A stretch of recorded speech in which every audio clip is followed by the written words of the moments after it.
Well, sama ka usap ako, kumusta na usab kamong tanan, mga igsoon, o mga kaikilang ko din na sa Dios. Grasyag kaluoy, bendisyon sa atong langit ng aman. Taas gihapon, nakakatong tanan, o welcome sa another day of Bible study din sa programatang The Sovereign Grace Hour. Dalaygon ang Dios nga karong adlaw, makaadrosab kita sa ato ang mga naandang tigumanan aron nga mosimbas ato ang labawng makagahom diha sa espiritu ug kamatuoran diha sa mga lugar kun dunay mga Sovereign Grace Landmark Baptist Churches and Missions o Beria Beria Baptist Churches, bisan pa gani mga Missionary Baptist Churches nga din atong mga kaubanan, no? Manikay sige ta pagsayo di ta maway sa ato nga pagsimba. O salamat na sa Dios nga nahimong malampuson ang gipatigayon gapon nga Thanksgiving sa atong mission di sa Labon, Sulop, Davao del Sur, and at the same time quarterly fellowship. Salamat kayo ha sa mga nakatambong gikan sa Batumilong, Jinsan, gikan din ni Santa Maria, Malita, dinhi sa Tanwalang, San Isidro, alas tanong itong mga mission sa del Sur Occidental, o kami sa mga taga Davao, Pastor Iwag usab sa Dalisay, no? Katambong sila ni Mrs. niya. O as a whole, lahimong malampuson, bisan tuod o tagpilar to ka minuto atong wali, no? 20 minutos na, pero sa kaya pati naghanang mga magwali, hapit na po kabuok, no? Very short lang atong time. Pero ako nakita nindot yung kayo, no? Fellowship diha sa pulong sa Ginoo. O salamat ha sa tumakaisunod rin sa Labon nga sa inyohang mga kahago aron nga kaming mga bisita, of course kamusab, no?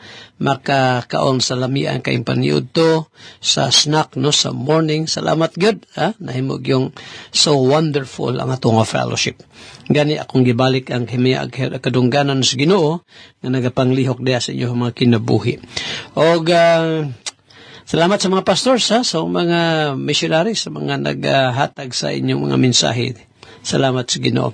Now, nga igsoon atong pahibalo nga una karong wala tay Lord Supper karon next month na sa Agosto ang ato ang Lord Supper diri sa church, wala sa ta karong gabi una, no?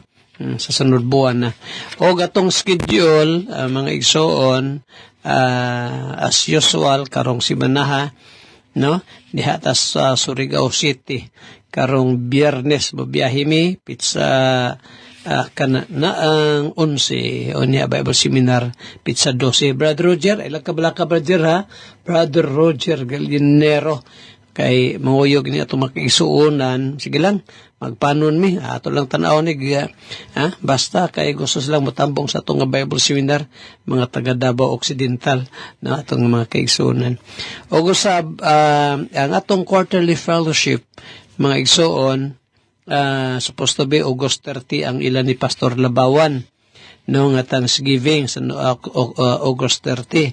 So gimove ka na mga igsoon sa September 27 kay sila na po yung mag-host sa quarterly fellowship, no? Ang mission din sa Batumilong, Jinsan, mao'y mag-host sa kanana ang Thanksgiving service nila and at the same time quarterly fellowship. So mga taga Davao region mga diha sa Jinsan, kita-kita tanyo mga taga Jinsan sab, no?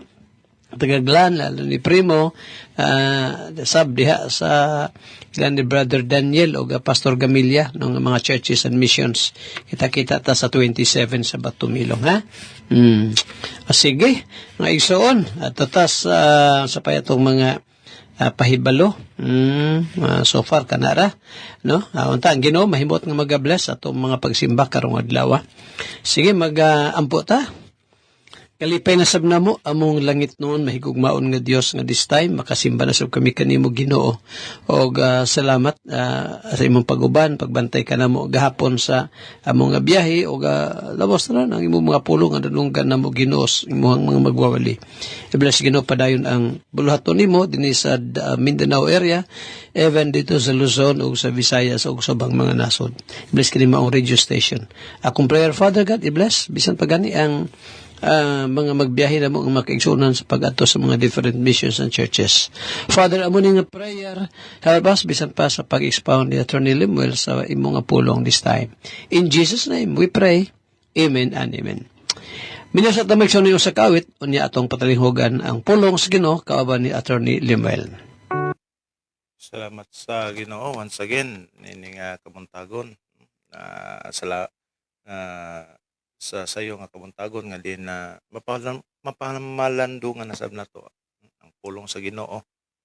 Salamat kay sa Ginoo sab sa tibok gabi nga paghatag niya kanang proteksyon, gibantayan niya ang tagsa-tagsa nato mga kinabuhi o ba natong tibok pamilya.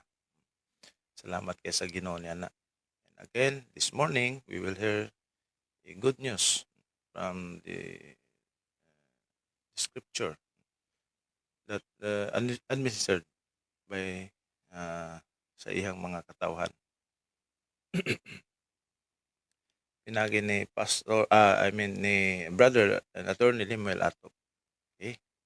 Magkaigsunan ako ang pagtimbaya sa matag usa kanato nini nga kamuntagon, maayong buntag sa matag usa kanato. Minaw man ta diha sa tong wall sa Facebook o naata dinhi sa ato ang kining live mismo nagtanaw nga naminaw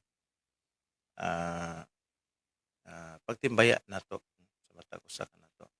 Then ako pagabasahon ang mga presensya sa mga ngalan sa mga kaigsunan nga nadinhi o sa mga magpadangat silang mensahe. Ako usab ng basahon, ito usab ng basahon dinhi. Okay, una dinhi kay si Sister Telms Ispisor nga nagatanaw sab kanato. Dinhi si Davao City ni si Sister Telms Ispisor. Sundan kini ni Brother Christopher Tanduyan Kalipsan nga nagatanaw sab dinhi sa Barangay Tanwalang, Sulop, Davao del Sur. Dinhi sab kay Brother and Pastor Well Abrantes diya sa Mawab, Davao de Oro. Okay, dinhi usab kay Pastor John Valentin. Nagatanaw sab sa tuang live karon. Posible taud-taud ni si Pastor John. No, magpadangat ni sa iyang biblikan hong mensahe sa matag usa kanato ni kabuntagon.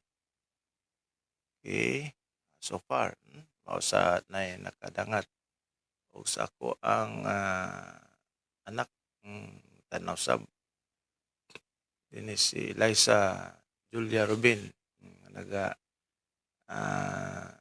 tanaw sab nini kabuntagon. Tuan ni siya sa iyang mga uyuan karon. Paunon po nako nirong taon-taon after sa tuang programa or before mag-end ang program. Paon sa nako siya ron.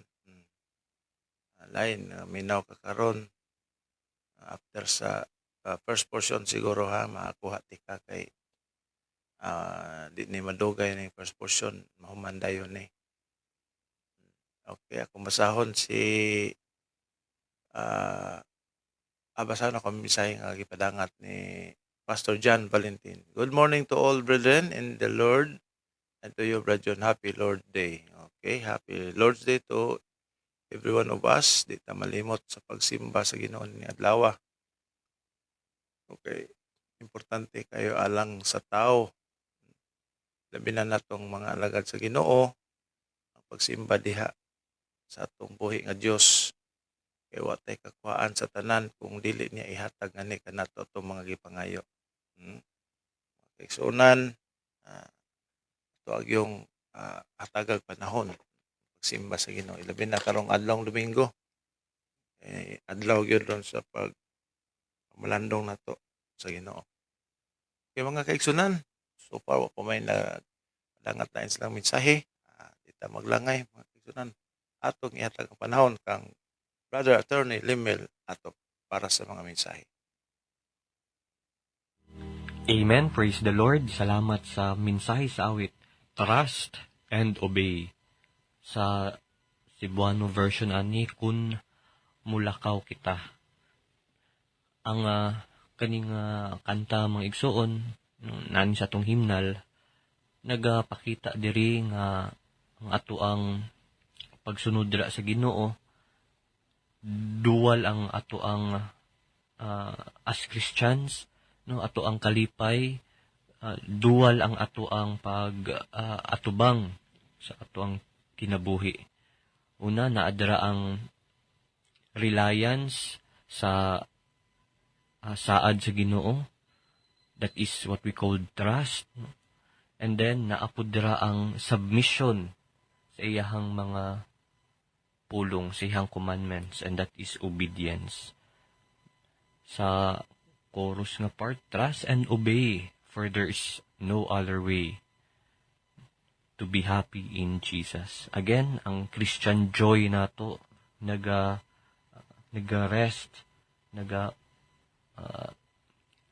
nagahigda diha sa ato ang pagsalig sa Ginoo ug sa pag-obey siyang mga pulong.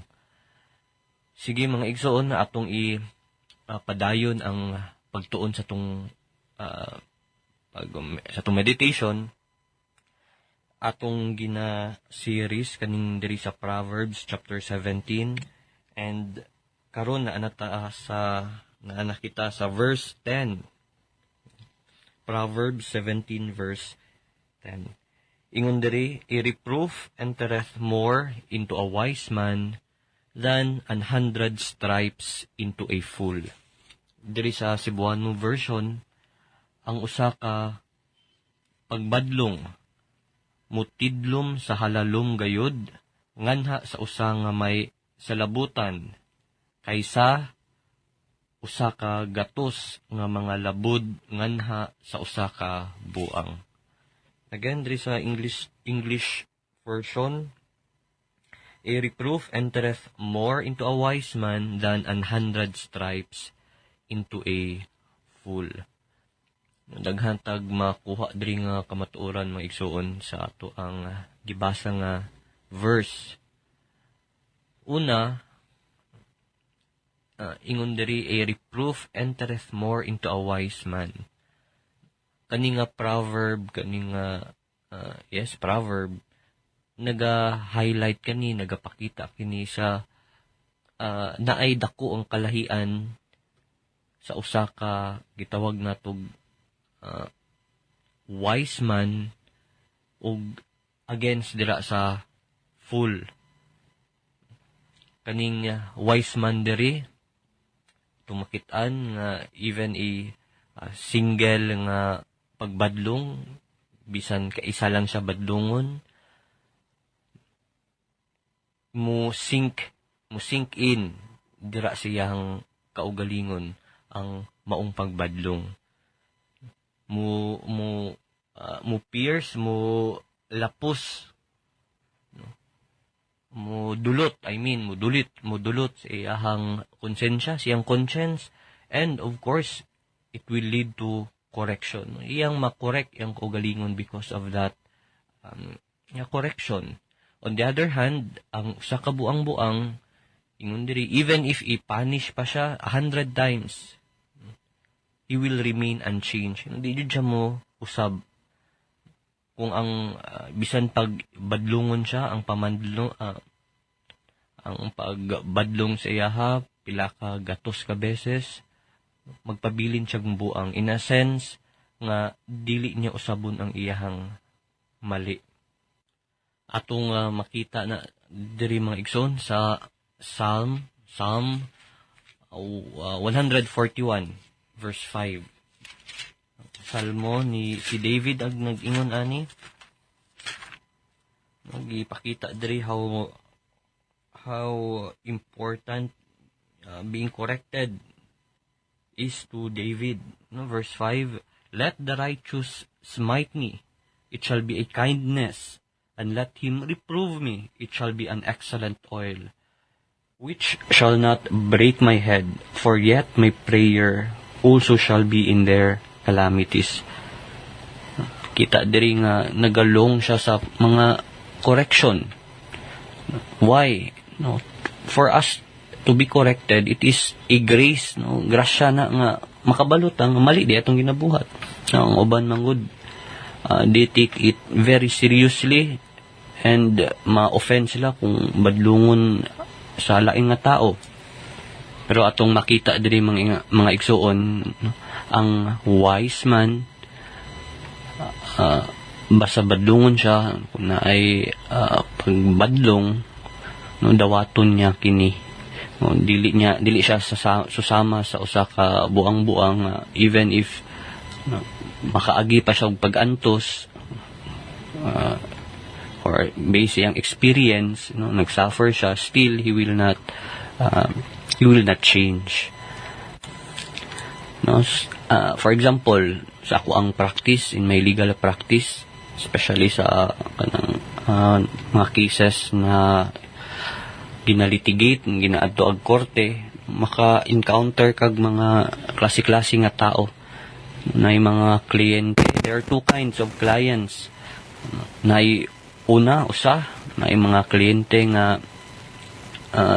imo lang tambagan o even few words i-correct nimo nga, sir, ma'am, mao ning dapat buhaton, mao ni ang mali sa inyohang corporation, so mao ni atong usabon, o mao ni ang problema sa inyong titulo, mao ni atong usabon, mao ning kuon nga dokumento, o imo silang advisean. Ug kani nga mga tao maminaw sila, mo ning gina-consider nato og wise as what the Bible says. On the other hand, na po yung mga kliyente nga kapilap nimo balik-balikon nga kung mao gyapon na imong buhaton, mo ning legal consequences, mo nang sa karon pa o buhatan ni o i-comply ni nga mga documents, mga materials. Pero kani nga ikaduha nga klase nga tao sa ingon diri sa Biblia, they are fools. Dira na mo balik sa imuha nga wala na ang mga bad consequences, ugmahay na hinuon. So mo ning equivalent diri sa giingon sa ato ang gibasa nga verse, 100 stripes. In other words, na sila experience nga dili maayo because they remain unheeding, wala sila nagapaminaw sa tambag. So, mga igsoon atong makitaan diri sa to ang meditation. Una, ang rebuke, ang pagsaway, it is sort of a grace. No, grasya kini na we can get, it would be beneficial upon us. Ang pagsaway, dili pud gini aggression, dili pasabot nga gibadlong ta nga nakaminos ang laing tao. Of course, i-consider po nato unsa ang badlong. Kung wala po day sala nga gibadlong ta, well, ang buhato na to, di pasagdan na nato, no, hindi ato tagdon. Pero once we know that we are at fault, atay sala, and nagbadlong sa tuan, nag-correct, we must take heed upon it. And then a wise man, makitaan po rin nag-respond sa mga tambag, dili na magpaabot sa katuong bad consequences, or worst is ang kanang silot, no, consequences. And last, no, ato makitaan po rin mga igsoon nga ang buang or buang walay pulo siya ang kanang a bad experience iyaha. Even if ang epekto siyang binuhatan is dili maayo, he will still continue doing it. Mao nang gitawag siya buang-buang. Sige mga igsoon, mauto ato ang meditation this time. Proverbs chapter 17 verse 10. So, padayon nato ni sa sunod ng higayon, dirita sa verse 11.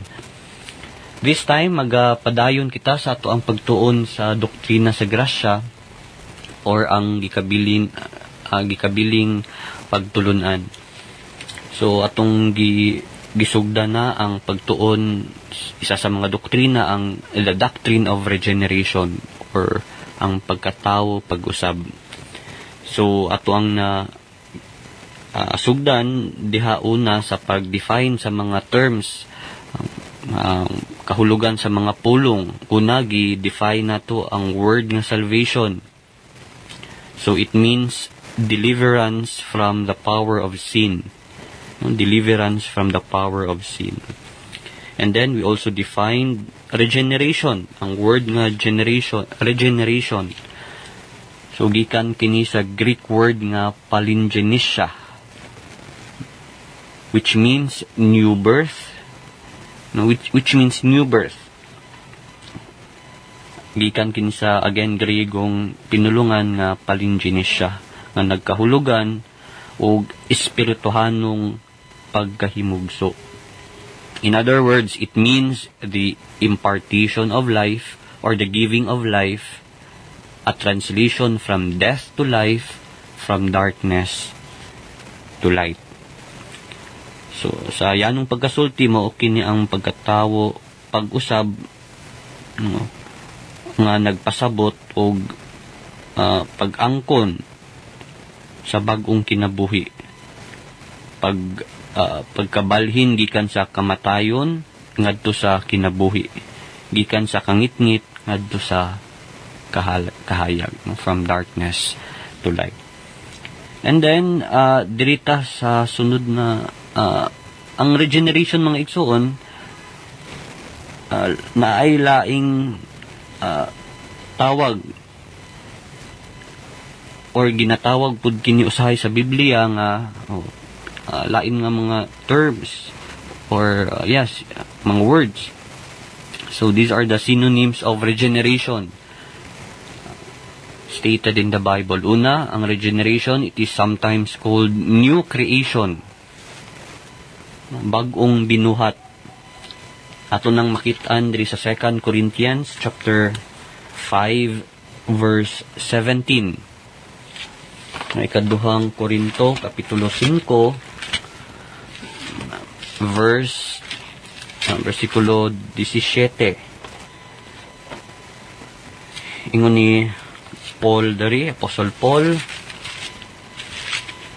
therefore, if any man be in Christ, he is a new creature.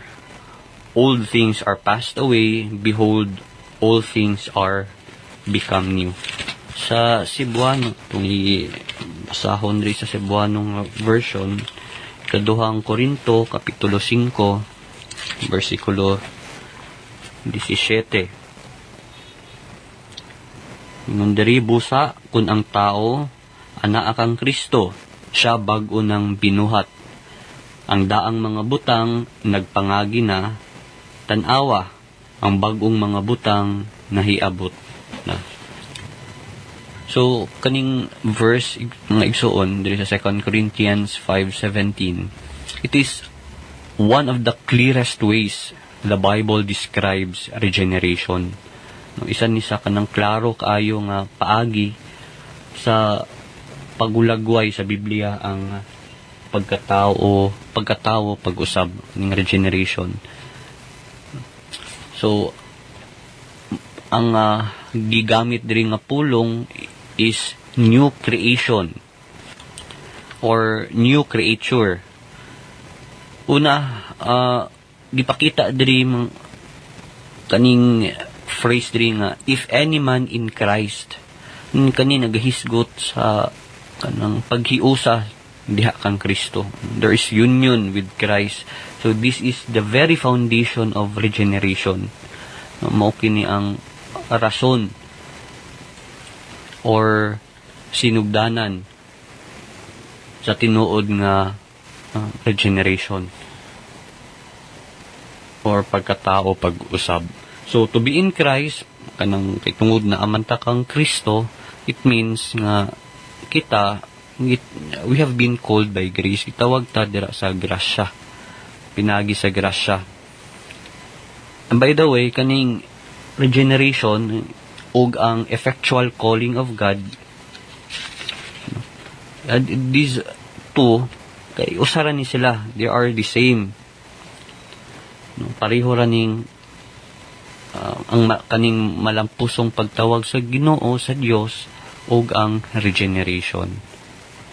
So, ibalik ta sa, again, dirigya punta sa verse nato no sa 2 Corinthians chapter 5 verse 17. Ingon po diri, He is a new creature. So this is the resulta kini, mo kini ang resulta of being in Christ. So we are not merely improved, mo dili lang kanang giayo or kung lalom-lalom nga Bisaya gipauswag, no, improve, but recreated. No, kung dili na in other words, bag-o gyud kita. No, once a person is regenerated, no, he is a new creature according to this verse. And then ingon diri, old things are passed away. So kani ang naga-refer sa ato ang sa old nga kinabuhi, old life, even ang old nga desires, mga tinguha or old mindset, and even ang old na to nga nature, itong daang batasan, yung daang hunahuna. So old things are passed away. So kani wala na kining mga butanga. It doesn't mean, by the way,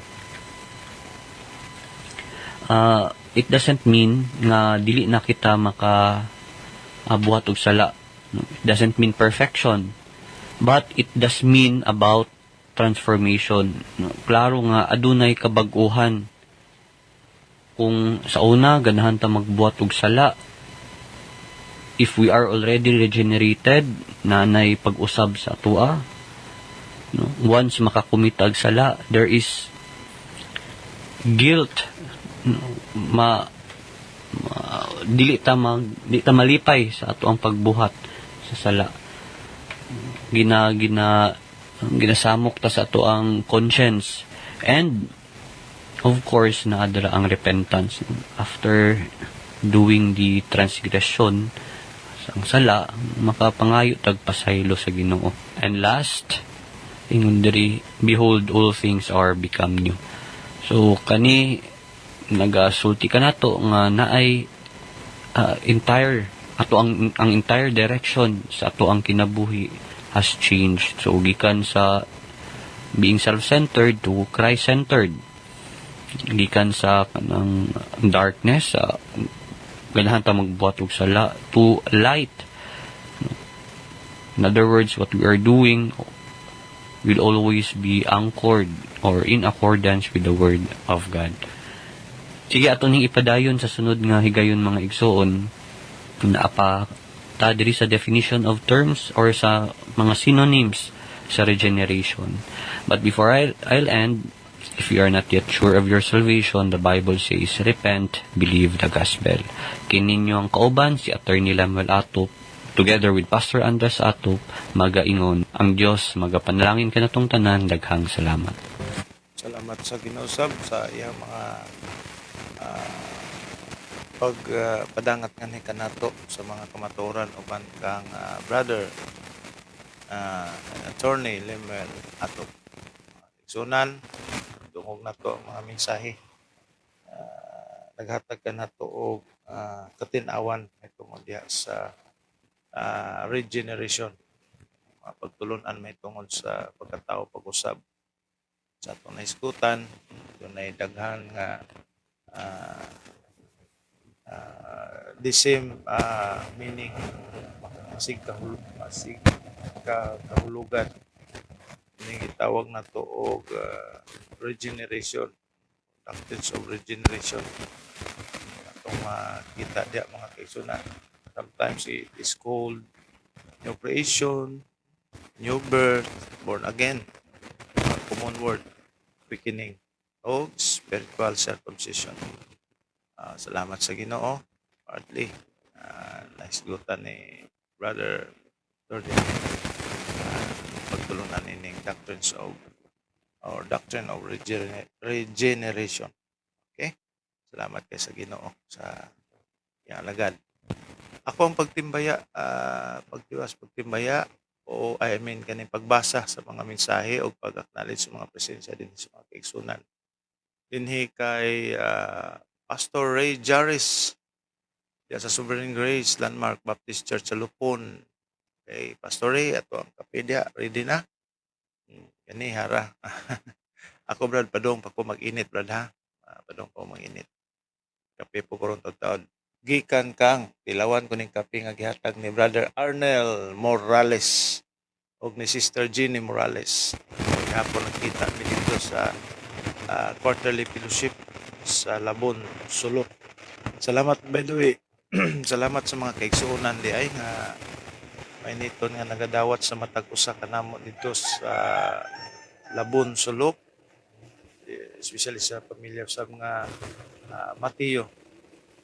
Especially man na brad, kita ako lang special mention or especially ang mga Mateo kaya naman dito man natukod sa ilang misyon sa ilang yuta. Salamat kay Ginoo niya ng pagpagamit sa luna aron katukuran og balay alampuanan simbahan aron mamugna ato ang kanya misyon. O salamat kaayo gyud kay Ma'am Iling, Sister Iling Mateo kaban siya mga kabataan supportive kaayo mostly pod sa iyang mga kanakan is baptized and members ng usab sa to ang iglesia. Brad Robert, Brad Albert o Sister Iling kay ang iyang bana ni panaw naman to si Mr. Mateo, Brother Mateo. Og sa mga kaigsunan kay Sister Ima Imbaan o sa mga pamilyang Armilia nagapon dito jud sila no. Salamat yung kay Ginoo sa inyong pag-prepare usab sa pagkaon amo ang maambitan pagkaon sa espiritu o pagkaon sa pisikal. Salamat yung kayo sa matag usa nga nahimong kabahin sa kalampusan sa quarterly fellowship o sa at the same time church mission anniversary mission anniversary o Thanksgiving na po siya. Salamat kay sa Ginoo sa laing katuigan nga gidungag niya dito sa ato ang buluhaton nahimong nagmeniton ang matag-usan niya na kamembro pag-alagad pagsimba diya sa Ginoo. Gani karong adlaw Domingo di ka malimot sa pagsimba no sa kantos pumbuhi nga Dios sinimanan natong tigom alang sa hiniusang pagsimba namtay personal nga pag-worship sa Ginoo dapat tayo gitawag og weekly or congregational worship dinuyogan sa tanang mga membro. Salamat kay sa Ginoo. Tanan nga di na ko ma-mention diya, Brad Timmy, kisa pa kung maangay ma-mention diya, tanang mga kaigsunan. Kay balon mo my heartfelt pagpasalamat. Mao na ako ang pagpadangat sa matag usa. Basta tanan tugid sa Ginoo kay siya mo hinungdan ining tanan tuburan sa ato mga kalipay ug pagpasalamat paglaig nga kaniya. Salamat kayo. Again balikon ako ning kape ni Brother Arnel and Jeannie Morales Bacopa under ni siya sa Bacopa Cooperative. Mount Apo single origin kuan kape.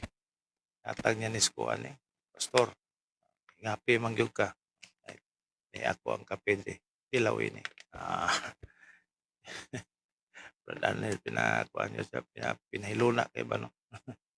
Brother Arnel and Jenny Morales, once again, salamat ha sa kape nga gipadangat. Pagkita na mo gapon ni Sister Jenny po, ana din Sister Jenny, natag ni Arnel si matong kape, Pastor. Natag na, okay, salamat eh. Ako lang gikuan, Pastor, kay makalimot ra ba na? Mao lagi, mao no? Kita yung halos tao, o ginato ang mga sagad nga mabuhat dahil ang pagkalimot. So salamat once again ha. Tilawan taning ilang kape. Actually mga kaigsunan kini si Brother Arnel o si Sister Jeannie Morales nahimo ni silang number 1 nga coffee grower no, coffee processor. Nitong 2024 wa ko malimot gipasidunggan ni sila diri sa among probinsya ug sa kinatibukan sa Pilipinas. Tested and proven na yun ilang kape. sa natural nga proseso. Arabica. Humot sa Arabica mga kaigsunan. Ang elevation sa ilang gitamnan sa kape, medyo taas-taas gyud po, 1,600 feet. So, depende man sa elevation, isa po na nga i-consider po. Okay. So, mga kaigsunan, padayonon ko ning mga nagapadangat o nali sa tong live karon.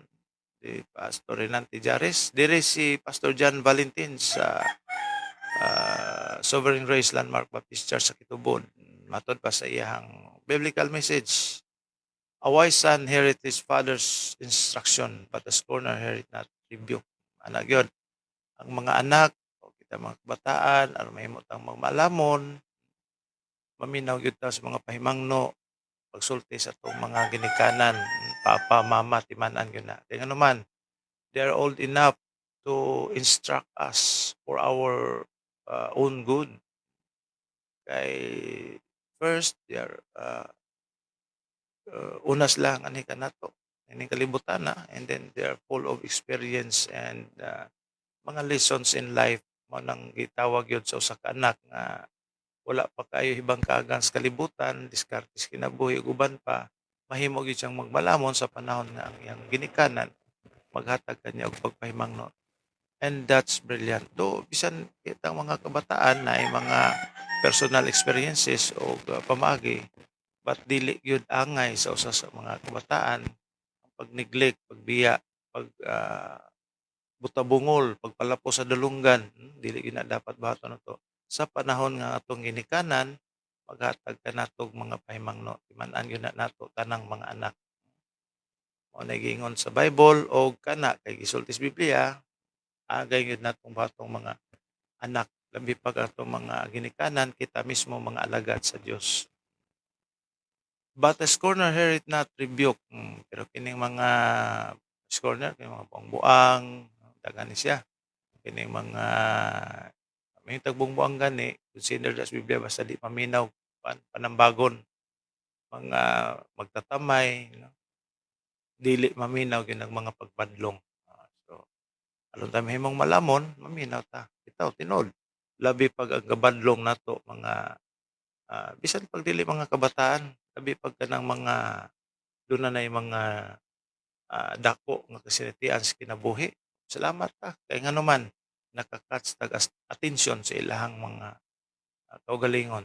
So, bulahan ta kung kita mabadlong. Labi pag ikaayo sa atong kaugalingon o sa atong pamilya. Okay, salamat Pastor John sa imong biblical message. Padangat nimo nganhi sa matag usa ka nato as a sort of reminder. Okay, dinhi kay taken from the book of Proverbs chapter 13 verse 1. Brother Christopher, tanduyan kalipsan sa tanulang sulok. Atod pa niya, good morning sa tanan. Mga kaigsunan ko diha ni Kristo. Happy Sunday everyone. God bless everyone. But be ye doers of the word and not hearers only, deceiving your own selves. James 1:20. Ano siya?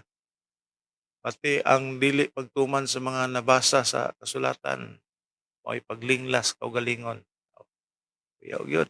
So, connection ko kayo no? O nagyo na relation dia sa Proverbs 13 verse 1 ng padangat ni Pastor John Valentin. Ini mensahe ni Brother Christopher.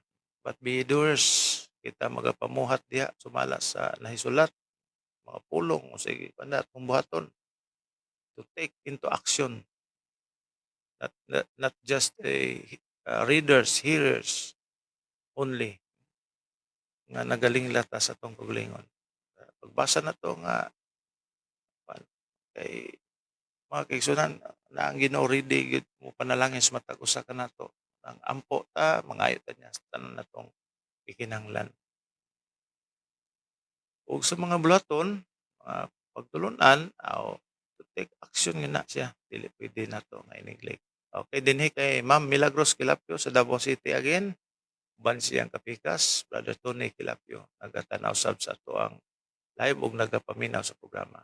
Kay Brother Roldan Kayuna, nagatanaw sab. Okay, dito maglangay. Ato ihatag panahon balik kay direta kay Pastor. Okay.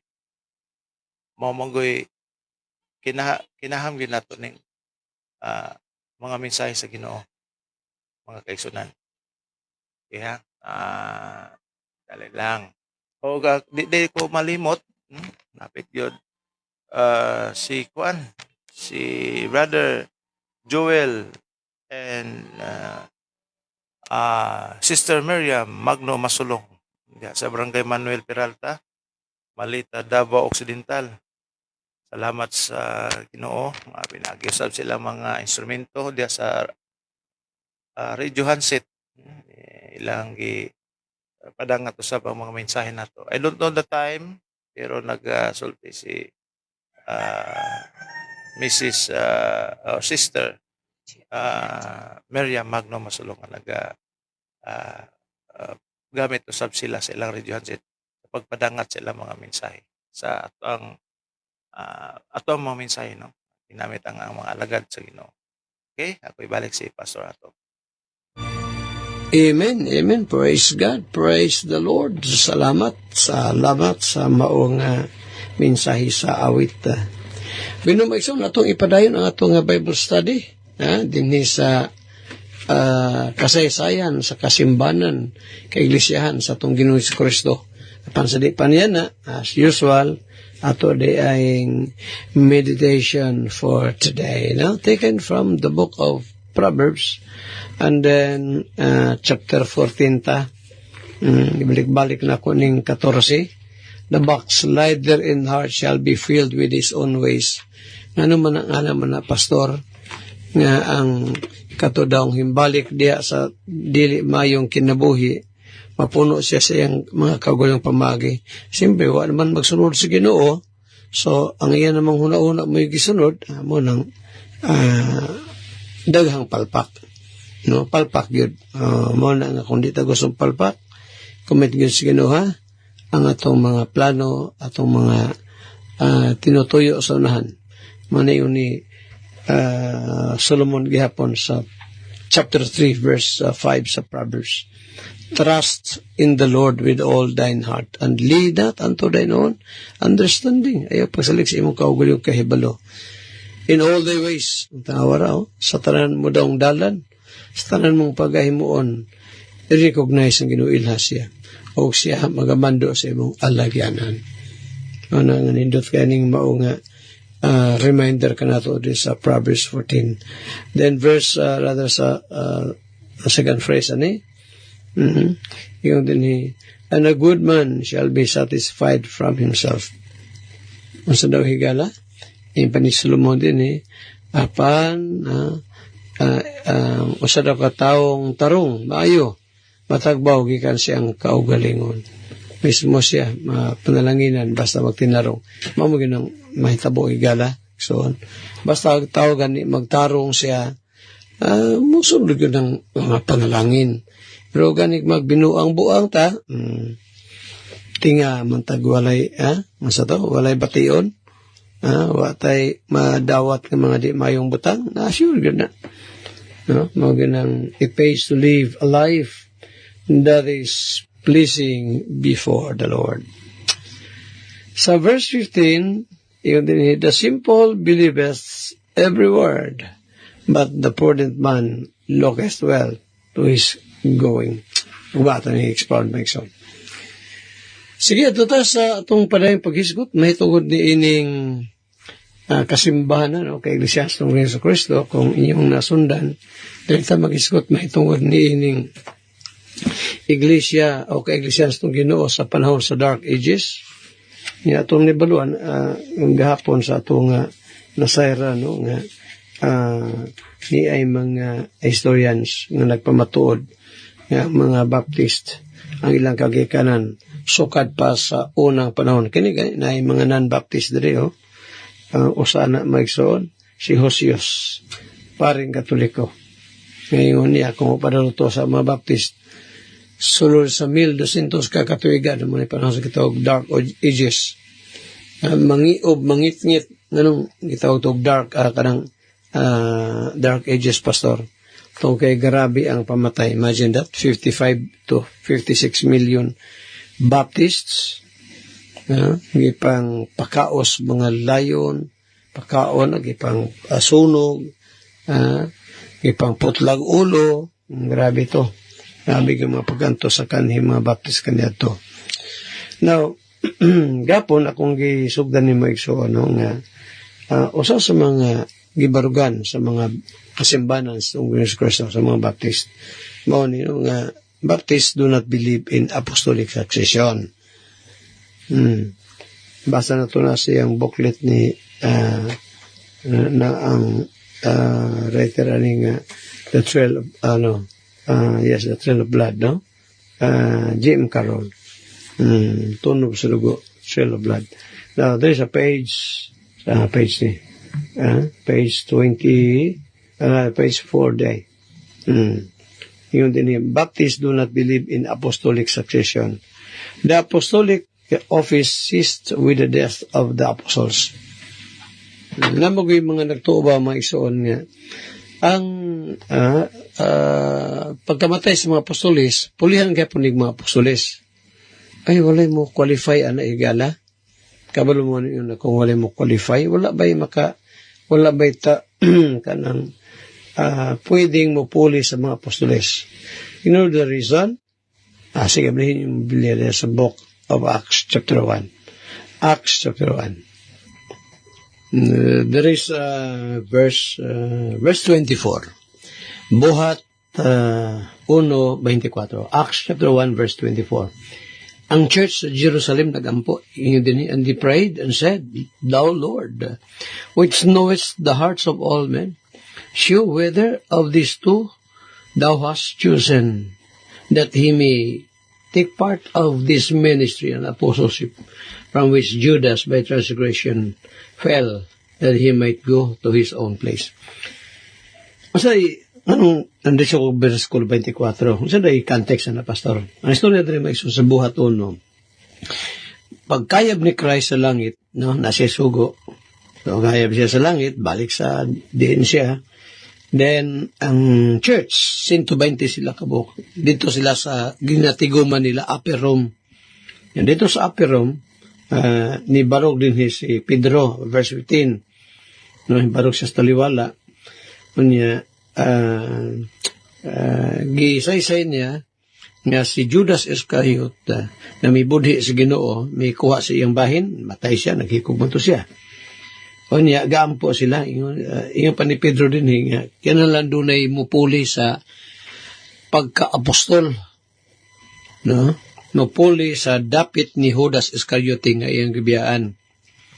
So, unsay qualification sa mupuli or mahimong apostol na ikapuli kang Judas Iscariot. Yan raw, verse 21, Acts 1:21. Masa yun din Wherefore of these men, kisa may mga these men din Sabisan kaysa na lang nga tao? No, dili gala. Katura pong mga tao nga gikauban-uban nila na ara sa diha sa 120. Wherefore of these men which have companied with us, nakiguban ka na mo sa tanang panahon, sa dihang, sa tanang panahon nga si Ginoong Hesukristo misulod og migula sa among taliwala. Gikan sa pagpamautismo ni Juan, gikan sa bautismo ni Juan, hantod sa adlaw nga siya gikuha. Usa nga gikinahanglan na mahimong witness, usa nga mopuli kang Holy Spirit nga witness pagkabanaw sa Ginoo. Mana may soon yun ako nga why ma-qualify, walay tao karong panahon nga pwedeng mag-apostol. Kay ang qualification, number 1, bautismado ni John the Baptist. Kunya, kuyog-kuyog sa Ginoo sa 3-year ministry ni Christ. Then, another one is nakakita, saksi sa pagkabanhos ng Ginoo. Kita bata? Mata kita. Mauna nga, walay pwede mo puli sa mga apostoles karong panahon na. Narabay mga pundok pastor nga nasalay apostles. Nabitaw. Ang Mormons, sama sila apostles ang Mormons. Napay diri sa Davao Occidental area, napoy mga nagpaka-apostoles diha. Katong sa kuang kanang Fort Watts diha, di sa Manila. Ang grupo, kuwan na si apostol, sa nang apostol diha, patawag apostol. Apostol. Gawas ang apostol ng apelido. Kaya di sa Davao City na may apelido di apostol. Pero yun nga, apostoles Ginoo, iya sa Ginoo, na higala. Kung naa may mga nagpaka-apostoles karon, maningon ni Apostol Paul sa ikaduhang Korinto 11, mga mini nga mga apostles. Mabasa na, Pastor? Mabasa. Ito tanaw na, 2 Corinthians, and then chapter 11, yung padinihin ni Apostle Paul. Verse 13, 2 Corinthians 11:13, for such are false apostles, deceitful workers, transforming themselves into the apostles of Christ. Kay kining maong mga tawhan na mao ang mao'y mga mini nga mga propeta. Apostol. Napoy mini nga propeta ba false prophets. Dili mini nga mga apostoles, for such are false apostles. Mga malimbungon nga mga magbubuhat na nagtakuban silang gulingon ingon nga mga apostoles ni Kristo. Kung dili ikahibulong, verse 14, no marvel, for Satan himself is transformed into an angel of light. Therefore it is no great thing if his ministers also be transformed as the ministers of righteousness. Panang tama ning giingon din ni Dr. G.M. Carroll nga mga Baptist wala magtuo sa gitawag nga apostolic succession, nga pagkamatay sa apostoles doon ay puli. The apostolic office ceased with the death of the apostles. Ang lugar, ang opisina, mihunong ang opisina sa pagka-apostol o opisina sa mga apostoles sa dihang namatay ang katapusang apostol. Kasabay katapusang apostol nga namatay. Si John D. Beloved, ang writer sa Book of Revelation. Kamatay ni John the Baptist, na apostles. Wala na. So, kung na pastor, asa dahi gibilin ang katuluan ng itong Ginoo? Asa gibilin? Basa. Unang Timoteo, Kapitulo 3, versikulo 15. Sa ni Apostle Paul diya. 1 Timothy, chapter 3, and then verse 15. Ingon pa din but if I tarry long, malangan man ako, Timoteo, that thou mayest know how thou oughtest to behave thyself in the house of God. Magtarong ka diha sa panimalay sa Dios. Nga mao ang sa balay sa Dios, nga mao ang iglesia sa buhi nga Dios, ang haligi o panalipod sa kamaturan. So, asa gibilin ni Christ ang iyang mga pagtulunan nga iyang gisaaran nga iyang ubanan hantod sa katapusan sa kapanunan. Dili sa mga apostles, kundi ngadto lang sa iyang kasimbahanan. Ngadto sa iyang kasimbahanan. Kay kung sa apostol magison, wala. Wa tay madawat nga right doctrines karong panahon na. Walay doctrines of grace nga to madawat. Di wa tay madawat nga pagtulunan nga si Kristo Dios di ay nga ang kaluwasan maangkol sa tao samtang buhi pa siya, nga ang Lord's Supper gabi day himuon, nga din wa di ay pastora sa Biblia, wa tay madawat kayunan nga mga teachings kung wala pa'y kasimbanan sa atong Ginoong Kristo nga naga-perpetuate. Muna nga ang mga Baptist wala magtuo nga kining gitawag apostolic succession. Usbon ako, no? Ang opisina sa apostol mihunong sa dihang namatay ang mga apostoles. Ngadto sa iyang mga iglesia, si Ginoong Kristo misaad nga magapadayon ang pag-eksistar sa iyang kaiglesia sa tanang kapanahunan. hantod nga mobalik ang Ginoong Kristo. Nya na pag giingon ni Christ maigsoon sa Matthew 28 na, pag giingon ni Christ nga and lo, I am with you always, even unto the end of the world. Matthew 16:18, yung pa ni Christ, I will build my church, and the gates of hell shall not prevail against it. Di daw makabuntog, bisan pa ang ganghaan sa kamatayon sa iyong iglesia. Now, Moni, mention ako ibalang dugay, sa diha nga mihatag si Christ sa gitawag Great Commission. So ito Great Commission, Pastor? Ano ang nasa Matthew 28 ba? 19:20. Mo nang gitawag Great Commission. Gitawag na Great Commission o dakong sugo tungod kay dili na limitado, dili sama ni atong pagministeryo pa sa atong Ginoo, Hesus Kristo, limitado lamang ang antuan sa iglesia sa itong Ginoong Jerusalem Church. Di guys sa mga to sa Maria. Kundi maglibot-libot lang bang sila sa nasod sa Israel. Nangihan na itong kaluwasan to ubang mga tao sa ubang nasod magson. Pero ingo man ni Christ dirira mo. Kita na mo ng election po, no? Now, ini bitong sugo sa Ginoong Hesus Matthew 28. Matthew 28 ba? No? Kini maong commission, kini nga maong trabaho.